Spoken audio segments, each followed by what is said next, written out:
Hello, welcome to competitive exams library. ఇంకేమైనా channel subscribe చేసుకునే వాళ్ళు ఉంటే తప్పకుండా ఛానల్ అయితే సబ్స్క్రైబ్ చేసుకోండి. టుడే వీడియోలో మనం నోబెల్ ప్రైజెస్కి సంబంధించి ఇంపార్టెంట్ హిస్టరీ, అలాగే నోబెల్ ప్రైజ్ మొట్టమొదటిగా ఎవరు గెలుచుకున్నారు, భారతదేశం తరపున ఇప్పటిదాకా ఎవరైతే నోబెల్ ప్రైజెస్ గెలుచుకున్నారో, ఇలాంటి కంప్లీట్ స్టాటిక్ జీకే పాయింట్స్ అన్నీ కూడా, ముఖ్యమైన పాయింట్స్ అన్నీ కూడా ఈ వీడియోలో కవర్ చేయడం అయితే జరుగుతుంది. సో ఇంకా ఈ ఇయర్ వచ్చి ఎకనామిక్స్ మనకి అవార్డు అయితే అనౌన్స్ చేయలేదు. వన్స్ అవార్డు కూడా అనౌన్స్ చేసిన తర్వాత కంప్లీట్ నోబెల్ 2021 అవార్డ్స్ని, అలాగే వాటిని గుర్తుపెట్టుకోవడానికి ట్రిక్స్తో వీడియో అయితే డెఫినెట్గా అప్లోడ్ చేస్తాను. ఈ వీడియో అయితే స్కిప్ చేయకుండా పూర్తిగా చూడండి. మనకి స్టాటిక్ జీకే పాయింట్స్ కూడా చాలా ఇంపార్టెంట్. అసలు ఈ నోబెల్ బహుమతులు ఎప్పుడు ప్రారంభించారు, ఎవరి జ్ఞాపకార్థం ప్రారంభించారు అని చూసినట్లయితే, నోబెల్ బహుమతులు మనకి డైనమైట్ యొక్క ఆవిష్కర్త ఆల్ఫ్రెడ్ నోబెల్ జ్ఞాపకార్థం 1901 సంవత్సరంలో అయితే ప్రారంభించడం అయితే జరిగింది.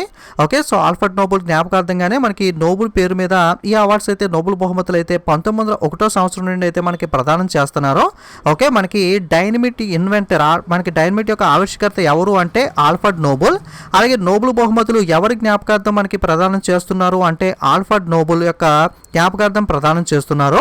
నోబెల్ బహుమతులు ఎప్పుడు ప్రారంభించారు అంటే 1901 సంవత్సరంలో అయితే ప్రారంభించడం జరిగింది. సో నెక్స్ట్ 1901 నుండి మనకి 5 కేటగిరీస్లో ఈ నోబెల్ బహుమతి అయితే ప్రదానం చేయడం జరుగుతుంది. కానీ మనకి 1969 సంవత్సరం నుండి ఆర్థిక శాస్త్రం, ఎకనామిక్స్లో కూడా నోబెల్ బహుమతి ఇవ్వడం అయితే ప్రారంభించారు. సో స్టార్టింగ్ నుండి ఎకనామిక్స్లో అవార్డు అయితే ఇవ్వట్లేదు. 1969 సంవత్సరం నుండి మాత్రమే ఎకనామిక్స్, ఆర్థిక శాస్త్రాన్ని కూడా ఇంట్రడ్యూస్ చేశారు. అప్పటి నుండి ప్రతి సంవత్సరం 6 కేటగిరీలో ఈ నోబెల్ బహుమతులు అయితే ప్రదానం చేయడం జరుగుతుంది. సో గుర్తుపెట్టుకోండి, ఎకనామిక్స్ని ఎప్పుడు స్టార్ట్ చేశారు నోబెల్ బహుమతి ఇవ్వడం అంటే 1969.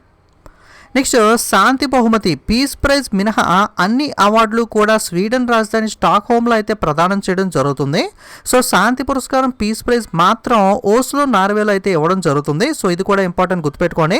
మొత్తం 5 ప్రైజ్లు కూడా స్వీడన్ స్టాక్ హోమ్లో ప్రదానం చేస్తే, ఒక్క పీస్ ప్రైజ్ శాంతి బహుమతి మాత్రం ఓస్లో, నార్వేలో అయితే ఇవ్వడం జరుగుతుంది. సో నెక్స్ట్ ఈ నోబెల్ బహుమతి గ్రహీతను ఎంపిక చేసే కొన్ని సంస్థలు అయితే ఉంటాయి. ఈ సంస్థలో శాంతి తప్ప మిగతా అన్ని సంస్థలు స్వీడన్లో ఉంటాయి. సో అవార్డు కూడా మనకి అక్కడే ప్రదానం చేస్తారని చెప్పుకున్నాం కదా. శాంతి మాత్రం మనకి నార్వేలో మనకి అవార్డు ఎంపిక చేయడం అయితే జరుగుతుంది. సో శాంతి బహుమతి, పీస్ ప్రైజ్ వచ్చేసరికి ఎవరు ఈ అవార్డుని ఎంపిక చేస్తారు అంటే నార్వేజియన్ పార్లమెంట్ వచ్చి మనకి పీస్ ప్రైజ్, శాంతి బహుమతిని ఎంపిక చేయడం జరుగుతుంది. సో ఇది నార్వేలో అయితే ఉంటుంది. నెక్స్ట్ లిటరేచర్, సాహిత్యం అవార్డుని ఎవరు ఎంపిక చేస్తారంటే స్వీడిష్ లిటరేచర్ అకాడమీ, స్వీడన్ వాళ్ళు అయితే ఎంపిక చేస్తారు. అలాగే ఫిజిక్స్, భౌతిక శాస్త్రం వచ్చేసరికి royal Swedish academy of sciences, Sweden వాళ్ళు అయితే ఈ అవార్డుని ఎంపిక చేయడం జరుగుతుంది. నెక్స్ట్ రసాయన శాస్త్రం, కెమిస్ట్రీ చూసుకున్నట్లయితే ఇది కూడా royal Swedish academy of sciences, Sweden వాళ్ళు ఎంపిక చేస్తారు. అలాగే వైద్య శాస్త్రం, మెడిసిన్ లేదా ఫిజియాలజీ వచ్చేసరికి మనకి కెరోలిన్ మెడికల్ ఇన్స్టిట్యూట్, స్వీడన్ వాళ్ళు అయితే ఎంపిక చేస్తారు. ఇక ఎకనామిక్స్, ఆర్థిక శాస్త్రం వచ్చేసరికి బ్యాంక్ ఆఫ్ స్వీడన్, స్వీడన్ వాళ్ళు అయితే ఈ అవార్డుని అయితే ఎంపిక చేయడం జరుగుతుంది. సో ఎవరికి అవార్డు అనేది ప్రదానం చేయాలి అన్న విషయం అనేది సో గుర్తుపెట్టుకోండి. శాంతి బహుమతి తప్ప మిగతావన్నీ కూడా స్వీడన్లో అయితే ప్రదానం చేయడం జరుగుతుంది. సో నెక్స్ట్ మొట్టమొదటిగా నోబెల్ బహుమతి పొందిన వారు ఎవరు అని ఒకసారి చూసినట్లయితే, మొట్టమొదటిగా పీస్ ప్రైజ్ మనకి 1901 సంవత్సరం. ఓకే, మనకి 1901 నుండే కదా అవార్డ్స్ అనేవి ప్రదానం చేయడం ప్రారంభించారు.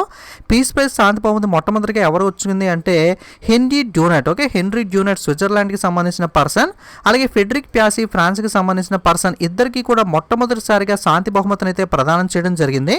అలాగే లిటరేచర్, సాహిత్యం చూసుకుంటే 1901 సంవత్సరంలో సులీ పుద్రోమి ఫ్రాన్స్కి సంబంధించిన వ్యక్తికి అయితే ప్రదానం చేశారు. అలాగే ఫిజిక్స్, భౌతిక శాస్త్రం వచ్చి 1901లో వికే రాంట్జన్, జర్మనీకి సంబంధించిన వ్యక్తికి అయితే ప్రదానం చేయడం. ఓకే, నెక్స్ట్ మనకి రసాయన శాస్త్రం, కెమిస్ట్రీ వచ్చేసరికి 1901 సంవత్సరంలో మొట్టమొదటిగా ఎవరికి ప్రదానం చేశారు అంటే హెన్రికస్ వాన్ హాఫ్, నెదర్లాండ్ వ్యక్తికి అయితే ప్రదానం చేయడం జరిగింది. అలాగే వైద్యం, మెడిసిన్ లేదా ఫిజియాలజీ వచ్చేసరికి 1901 సంవత్సరంలో అడాల్ఫ్ ఫోన్ బెహరింగ్, జర్మనీ వ్యక్తికి అయితే ప్రదానం చేశారు. ఆల్రెడీ ఇందాకే చెప్పాను, మొట్టమొదటి 5 అవార్డ్స్ కూడా 1901 సంవత్సరంలో అయితే ప్రారంభించడం అయితే జరిగింది. సో ఆర్థిక శాస్త్రం ఏదైతే ఎకనామిక్స్ మాత్రం 1969 సంవత్సరం నుండి ప్రదానం చేయడం ప్రారంభించారని ఆల్రెడీ చెప్పుకున్నాం కదా. సో ఆర్థిక శాస్త్రం, ఎకనామిక్స్ 1969లో మొట్టమొదటిసారిగా రగ్నార్ ఫ్రిష్, నార్వే, జాన్ టిన్బెర్గన్, నెదర్లాండ్స్కి సంబంధించిన వ్యక్తులకు అయితే ప్రదానం చేయడం అయితే జరిగింది. సో ఇది అవార్డ్స్ అనేవి మొట్టమొదటిగా ఎవరెవరు గెలుచుకున్నారు అన్న లిస్ట్ అనేది. సో నెక్స్ట్ నోబెల్ బహుమతి పొందిన తొలి మహిళ, okay, first women to win the Nobel prize ఎవరు అని అడిగితే కనుక మనకి Marie Curie, okay, madam Curie అని కూడా పిలుస్తూ ఉంటారు. మేరీ క్యూరీ వచ్చి మనకి భౌతిక శాస్త్రంలో 1903 సంవత్సరంలో మొట్టమొదటిసారిగా నోబెల్ బహుమతి పొందిన తొలి మహిళగా అయితే మనకి నిలవడం అయితే జరిగింది.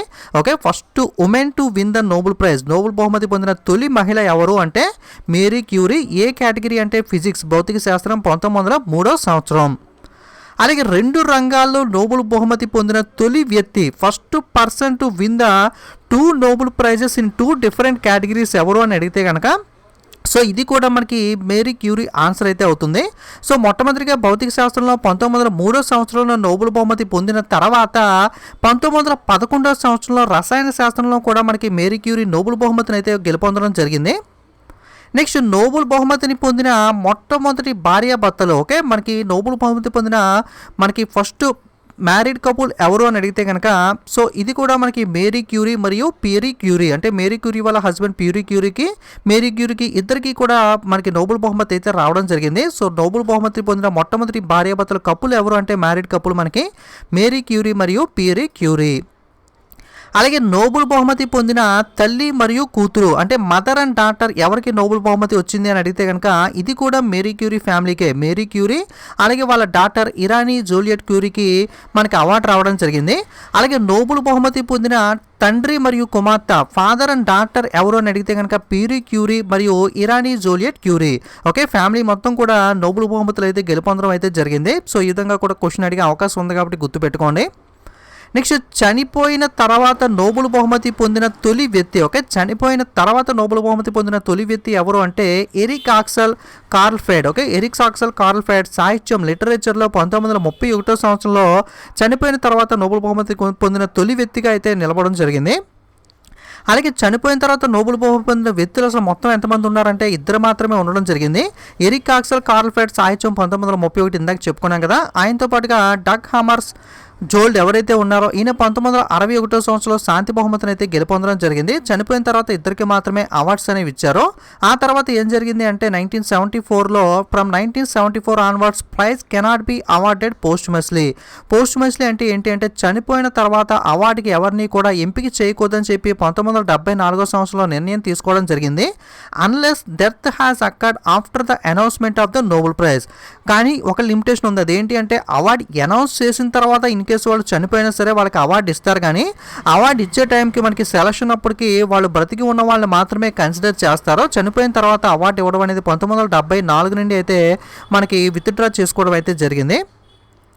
అతి చిన్న వయసులో నోబెల్ బహుమతి పొందిన వ్యక్తి, okay, youngest person to win the Nobel prize ఎవరు అంటే మలాలా యూసఫ్జాయ్. ఓకే, 17 ఇయర్స్ ఏజ్లో మనకి మలాలా యూసఫ్జాయ్ శాంతి బహుమతి 2014 సంవత్సరంలో విన్ అవ్వడం ద్వారా youngest person to win the Nobel prize, అతి చిన్న వయసులో నోబెల్ బహుమతి పొందిన వ్యక్తిగా మనకి నిలవడం జరిగింది. నెక్స్ట్ అతిపెద్ద వయసులో నోబెల్ బహుమతి పొందిన వ్యక్తులు ఎవరు అంటే మనకి John B Goodenough. Okay, John B Goodenough వచ్చి 1907, ఓకే, 97 సంవత్సరాల వయసులో రసాయన శాస్త్రం కెమిస్ట్రీలో 2019 సంవత్సరంలో నోబెల్ బహుమతికి ఎన్నికవడం అయితే జరిగింది. ఓకే, అతిపెద్ద వయసులో మనకి ఓల్డెస్ట్ ఏజ్లో నోబెల్ బహుమతి పొందిన వ్యక్తి ఎవరు అంటే జాన్ బి గుడెనఫ్. ఇప్పటిదాకా విన్ అయిన అవార్డ్స్లో చూసుకుంటే 97 ఇయర్స్లో మనకి కెమిస్ట్రీ 2019లో అవార్డుకి అయితే ఎంపిక అవ్వడం జరిగింది. ఈయన తర్వాత సెకండ్ ఆర్థర్ ఆష్కిన్ 96 ఇయర్స్ ఏజ్లో ఫిజిక్స్లో 2018లో అయితే అవార్డుకి అయితే ఎంపికయ్యారు. సో ఇది ఒకటి నోట్ చేసుకోండి. నెక్స్ట్ 3 సార్లు నోబెల్ బహుమతి పొందిన సంస్థ, ఓకే, 3 టైమ్స్ నోబెల్ బహుమతి విన్ అయిన మనకి సంస్థ మనకి ఏది అంటే రెడ్ క్రాస్ సంస్థ ఏదైతే ఉందో మనకి అత్యధిక సార్లు నోబెల్ బహుమతి ఎంపికైన సంస్థగా నిలవడం జరిగింది. ఈ రెడ్ క్రాస్ వచ్చి 1917 సంవత్సరంలోను 1944 సంవత్సరంలోను 1963 సంవత్సరంలోను 3 సంవత్సరాలు నోబెల్ బహుమతికి అయితే ఎంపికైంది. సో అంతర్జాతీయ రెడ్ క్రాస్ కమిటీ అంటారు, international committee of the red cross ICRC అని అంటం జరుగుతుంది. ఈ రెడ్ క్రాస్ సంస్థకి 3 సార్లు అయితే నోబెల్ బహుమతి అందడం జరిగింది. నెక్స్ట్ 2 సార్లు నోబెల్ బహుమతి పొందిన వాళ్ళ లిస్ట్ ఒకసారి చూసినట్లయితే మొట్టమొదటిగా మేరీ క్యూరీ ఫిజిక్స్లో 1903 సంవత్సరంలోను, కెమిస్ట్రీ రసాయన శాస్త్రం భౌతిక శాస్త్రాల్లోనూ మనకి మేరీ క్యూరీ వచ్చి 1903లో ఫిజిక్స్ 1911లో కెమిస్ట్రీలోనూ అవార్డ్స్ అయితే ఎంపిక అవడం జరిగింది. అలాగే లినస్ పౌలింగ్ వచ్చి కెమిస్ట్రీలో 1954లోనూ, శాంతిలో మనకి పీస్ ప్రైజ్లో 1962 సంవత్సరంలోనూ అవార్డుకి అయితే ఎన్నికయ్యారు. అలాగే జాన్ బార్టీ నుంచి ఫిజిక్స్లో 1956 1972 అంటే ఒకే కేటగిరీలో 2 నోబెల్ బహుమతులు అయితే జాన్ బార్టిన్ మనకి ఫిజిక్స్ భౌతిక శాస్త్రంలో ఎన్ని కావడం జరిగింది. అదేవిధంగా ఫెడ్రిక్ సాగర్ కూడా కెమిస్ట్రీ మనకి రసాయన శాస్త్రంలో ఒకే దాంట్లో 1958 1980 సంవత్సరంలో 1958 1980లో మనకి నోబెల్ బహుమతి అయితే ఎన్నికయ్యారో. సో ఇప్పటిదాకా 2 సార్లు నోబెల్ బహుమతి పొందిన వాళ్ళ లిస్ట్ అయితే ఈ నలుగురు అయితే ఉండడం జరిగింది. మొట్టమొదటి పర్సన్ మాత్రం మనకి మేరీ క్యూరీ అయితే అవుతారు. నెక్స్ట్ 2 సార్లు నోబెల్ బహుమతి పొందిన వాళ్ళు ఎవరు అంటే సంస్థల విషయానికి వస్తే UNHCR. ఓకే, ఇందాక మనకి వ్యక్తిగత విషయాల్లో పేర్లు చూసాం. వీళ్ళతో పాటుగా UNHCR వచ్చి మనకి United nation high commission for refugees సంస్థ ఏదైతే ఉందో, ఐక్యరాజ్య సమితి శరణార్థుల హై కమిషన్ ఏదైతే ఉందో, ఇది శాంతి బహుమతి 1954 1981 సంవత్సరాలు అయితే గెలుపొందడం జరిగింది. Next first Indian to win the Nobel prize, Nobel బహుమతి పొందిన తొలి భారతీయుడు ఎవరు అని అడిగితే కనుక మనకి రవీంద్రనాథ్ ఠాగూర్. ఓకే, రవీంద్రనాథ్ ఠాగూర్ వచ్చి మనకి సాహిత్యం లిటరేచర్లో గీతాంజలి రచించినందుకు గాను మొట్టమొదటిసారిగా నోబెల్ బహుమతిని అయితే గెలుపొందడం జరిగింది. అలాగే first Indian women to win the Nobel గెలుచుకున్న తొలి భారతీయ మహిళ ఎవరు అని అడిగితే కనుక మనకి మదర్ తెరీసా వచ్చి మనకి మొట్టమొదటిసారిగా మనకి అవార్డుని గెలుచుకోవడం జరిగింది.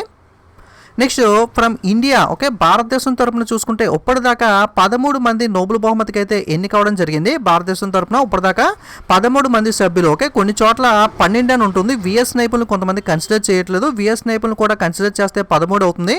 విఎస్ నైపుణ్యులు ఇంక్లూడ్ చేస్తే మనకి 13 అయితే మనకి 12 అయితే అవుతుంది. గుర్తుపెట్టుకోండి, విఎస్ నైపులతో కలిపి 13 లేకపోతే 12 ఇదైతే నోట్ చేసుకోండి. ఆ 12 మంది లేదా 13 మందిలో 5 మనకి ఇండియన్ సిటిజన్స్. ఓకే, 5 మనకి భారతీయ సిటిజన్స్ ఉంటే 8 మంది ఓకే విఎస్ నైపుల్ ఇంక్లూడ్ చేసుకుని చెప్తున్నాను. 8 మంది ఇండియన్ ఆరిజిన్ లేదా రెసిడెన్సీకి సంబంధించిన వ్యక్తులు అయితే ఉండడం జరిగింది. సో ఇదైతే గుర్తుపెట్టుకోండి. సో ఆ 5 భారతీయులు మొట్టమొదటిగా ఎవరైతే మనకి నోబెల్ బహుమతి గెలుచుకున్నారని చూసినట్లయితే మనకి రవీంద్రనాథ్ ఠాగూర్ మొట్టమొదటిగా లిటరేచర్కి సంబంధించి 1913లో నోబెల్ బహుమతి గెలుచుకున్నారు కదా. ఆ తర్వాత సర్ సివి రామన్ ఫిజిక్స్ భౌతిక శాస్త్రంలో 1930లో నోబెల్ బహుమతి గెలుచుకోవడం జరిగింది రామన్ ఎఫర్ట్కి గాను. దాని జ్ఞాపకార్థంగానే మనకి ఫిబ్రవరి 28న ప్రతి సంవత్సరం కూడా నేషనల్స్ మనకి సైన్స్ డే, మనకి జాతీయ సైన్స్ దినోత్సవాన్ని కూడా మనం సెలబ్రేట్ చేసుకోవడం జరుగుతుంది. అలాగే మదర్ తెరీసా వచ్చేసరికి పీస్ ప్రైజ్ 1979లో మనకి గెలుచుకోవడం జరిగింది శాంతి బహుమతి. అలాగే మనకి అమర్త్య సేన్ వచ్చేసరికి ఎకనామిక్స్ ఆర్థిక శాస్త్రంలో 1998లో అవార్డుకి ఎంపికయ్యారు. అలాగే కైలాస్ సత్యాద్రి మనకి లాస్ట్ అవార్డు ఎవరు అంటే కైలాస్ సత్యాద్రి పీస్ శాంతి బహుమతిని 2014 సంవత్సరంలో ఎన్నికవడం అయితే జరిగింది. ఓకే, మళ్ళీ చెప్తున్నాను, కైలాస్ సత్యాద్రి శాంతి బహుమతి 2014, అమర్త్య సేన్ ఎకనామిక్ సైన్స్ ఆర్థిక శాస్త్రం 1998, మదర్ తెరీసా శాంతి బహుమతి 1979, సర్ సివి రామన్ భౌతిక శాస్త్రం 1930, రవీంద్రనాథ్ ఠాగూర్ సాహిత్యం లిటరేచర్ 1913. ఈ 5 ఓకే. భారతదేశంలో ఇప్పటిదాకా నోబెల్ బహుమతి ఎంతమంది గెలుచుకున్నారని చూసినట్లయితే from India till now 13 members own the Nobel prize. భారతదేశం నుండి ఇప్పటిదాకా 13 మంది సభ్యులు అయితే నోబెల్ బహుమతిని అయితే గెలుచుకోవడం జరిగింది. సో విఎస్ నైపుల్ ఎవరైతే ఇండియన్ రెసిడెంట్ ఉన్నారో అతన్ని కూడా ఇంక్లూడ్ చేసినట్లయితే 13 మంది అయితే వస్తారో. సో ఇండియన్ రెసిడెంట్ కాకుండా కేవలం ఇండియన్ సిటిజన్స్ అలాగే ఇండియన్ ఆరిజిన్ మాత్రమే చూసుకుంటే 12 మంది ఇప్పటిదాకా మనకి భారతదేశం తరపున నోబెల్ బహుమతిని అయితే గెలుచుకోవడం జరిగింది. ఈ 13 మందిలో 5 Indian citizens. Okay, 5 Indian citizens ఉంటే విఎస్ నైపుల్ రెసిడెంట్ని కూడా ఇంక్లూడ్ చేసుకున్నట్లయితే 8 మంది ఇండియన్ ఆరిజిన్ లేదా రెసిడెన్సీకి సంబంధించిన వ్యక్తులు అయితే ఉండడం జరిగింది. లేదా మనకి విఎస్ నైపుల్ని తీసేస్తే కనుక 7 మంది ఇండియన్ ఆరిజిన్ 5 ఇండియన్ సిటిజన్స్ ఇప్పటిదాకా నోబెల్ బహుమతి అయితే గెలుచుకున్నారు. మొట్టమొదటిగా 5 ఇండియన్ సిటిజన్స్ ఎవరు అని చూసినట్లయితే మొట్టమొదటిగా ఆల్రెడీ చూసాం కదా, మొట్టమొదటిగా భారతదేశం తరపున నోబెల్ బహుమతి గెలుచుకుంది ఎవరు? రవీంద్రనాథ్ ఠాగూర్. ఇతను మనకి లిటరేచర్లో 1913లో మొట్టమొదటిసారిగా భారతదేశం తరపున నోబెల్ బహుమతిని అయితే అందుకోవడం జరిగింది. నెక్స్ట్ సర్ సివి రామన్ ఫిజిక్స్లో 1930 సంవత్సరంలో మనకి నోబెల్ బహుమతిని అయితే గెలుచుకోవడం జరిగింది. మీ క్వశ్చన్ ఇలా కూడా అడగచ్చు, భారతదేశం తరపున భౌతిక శాస్త్రం ఫిజిక్స్లో మొట్టమొదటిసారిగా నోబెల్ ఎవరు గెలుపొందారు అంటే సర్ సివి రామన్. ఈయన కనిపెట్టిన రామన్ ఎఫెక్ట్కి గాను మనకి ఈ అవార్డుకి అయితే ఈయన ఎంపికయ్యారు. అలాగే next Mother Teresa. Okay, peace prize 1979లో ఎన్నికవడం అయితే జరిగింది. సో మీ క్వశ్చన్ ఇలా కూడా అడగచ్చు, పీస్ ప్రైజ్ భారతదేశం తరపున మొట్టమొదటిసారిగా శాంతి బహుమతి గెలుపొందింది ఎవరు అని అడిగినా లేదా మొట్టమొదటి మహిళ ఎవరు అని అడిగినా సరే మదర్ తెరీసా ఆన్సర్ అయితే అవుతుంది. నెక్స్ట్ మనకి అమర్త్య సేన్. ఓకే, అమర్త్య సేన్ వచ్చేసరికి ఎకనామిక్ సైన్సెస్ ఆర్థిక శాస్త్రంలో 1998 సంవత్సరంలో మనకి అవార్డుకి ఎన్నికవడం జరిగింది.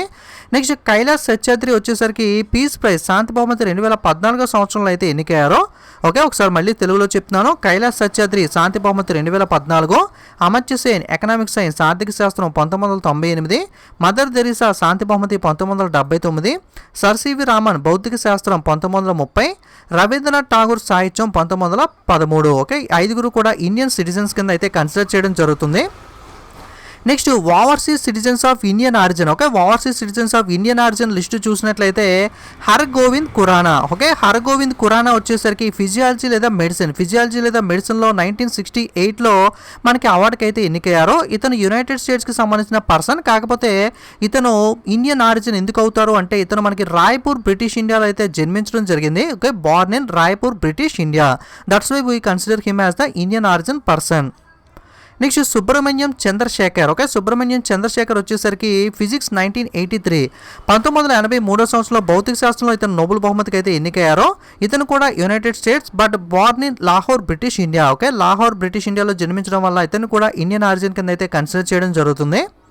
నెక్స్ట్ వెంకటరామన్ రామకృష్ణన్ కూడా మనకి 2009లో కెమిస్ట్రీ, ఓకే, రసాయన శాస్త్రంలో 2009లో మనకి నోబెల్ బహుమతికి అయితే ఎన్నికయ్యారో. ఇతను యునైటెడ్ కింగ్డమ్ మరియు యునైటెడ్ స్టేట్స్కి సంబంధించిన పర్సన్. కాకపోతే ఎక్కడ జన్మించారు అంటే చిదంబరం, ఇండియా, భారతదేశంలో చిదంబరం అనే ప్లేస్లో జన్మించడం వల్ల ఇతను కూడా ఇండియన్ ఆరిజిన్ కింద అయితే కన్సిడర్ చేయడం జరుగుతుంది. నెక్స్ట్ అభిజిత్ బెనర్జీ. ఓకే, అభిజిత్ బెనర్జీ వచ్చేసరికి ఎకనామిక్ సైన్సెస్ 2019 2019 సంవత్సరంలో ఎకనామిక్ సైన్సెస్ ఆర్థిక శాస్త్రంలో మనకి అవార్డుకి అయితే ఎన్నికయ్యారో. ఇతను యునైటెడ్ స్టేట్స్ పర్సన్ బట్ పుట్టింది ఎక్కడ అంటే కలకత్తా, ఇండియా. ఓకే, మనకి కలకత్తా, ఇండియాలో జన్మించడం వల్ల ఇతన్ని కూడా మనకి ఇండియన్ ఆరిజిన్ కింద అయితే కన్సిడర్ చేయడం అయితే జరుగుతుంది. నెక్స్ట్ ఇండియన్ లింకేజెస్కి సంబంధించి చూసినట్లయితే 14th Dalai Lama. Okay, 14th Dalai Lama వచ్చి టిబెట్, చైనాలో అయితే జన్మించడం జరిగింది.